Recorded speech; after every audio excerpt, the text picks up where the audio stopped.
Hey there guys, welcome back to the YouTube channel. Behind me I have a Roma VXX to be specific. That is the kit we've developed for this car.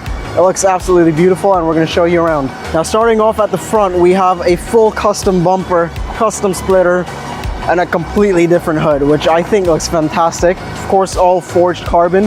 And yeah, it's brilliant. Moving on to the side. Up at the side over here, we have a full custom side skirt, custom wing mirror caps, as well as, of course, both the fenders. We have to do them. And it looks absolutely lovely. It looks super aggressive and wide.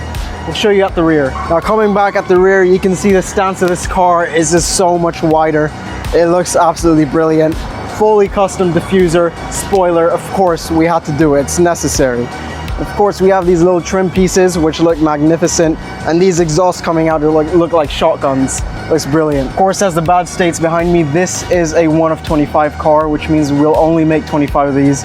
And yeah, you better grab yours because these look fantastic.